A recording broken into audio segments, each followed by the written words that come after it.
நாங்கள் ஃபேமிலியே டூர் போகலான்னு சொல்லிட்டு பிளான் பண்ணியிருக்கோம். அதுக்கு ட்ரெஸ் பேக் பண்ணுறதுக்கு ட்ராலி வந்து தேவைப்படும் இல்லையா, அது வாங்கலாம் தான் வந்திருக்கோம். பாண்டி பஜாருக்கு வந்திருக்கோம்.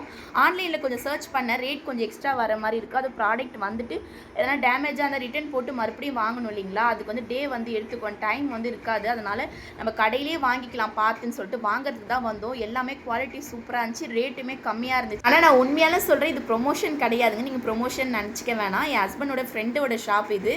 நான் வந்தேன், ப்ராடக்ட் மட்டும் ரேட் அதிகமாக இருந்துச்சு, நான் கண்டிப்பாக என் வீடியோவில் ஷேர் பண்ணியிருக்க மாட்டேன்.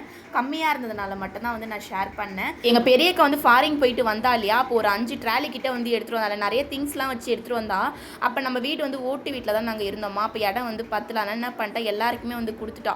அம்மா வீட்டுக்குன்னு ஒன்று மட்டும் தான் வச்சுருந்தேன். ஆனால் அந்த ஒன்று இன்னமும் இருக்குது, அது இதோட ரொம்ப பெருசாக இருக்கும், அதனால் அதெல்லாம் எடுத்துகிட்டு போக முடியாதுல்ல, அதனால தான் மெயினாக வாங்கினேன். நம்ம வீட்டுக்குன்னு தனியாக ஒரு பொருள் இருக்கிறது நல்லது, அதனால் ஒரு ட்ராலி வாங்கிட்டேன். என் ஹஸ்பண்ட் வந்து ட்ரெக்கிங் பேக் வந்து ஒன்று கேட்டிருந்தாங்க, அவங்களுக்கு ஒன்று வாங்கி கொடுத்தேன். இது வந்து டெலிவரி அவங்களே வந்து வீட்டில் வந்து பண்ணிடுறேன்னு சொன்னாங்க. ஃப்ரீ டெலிவரி வந்து பாண்டிச்சேரி ஃபுல்லாக அவங்க பண்ணுறாங்க போல், கொரியர்லேயுமே வந்து பண்ணுறாங்க.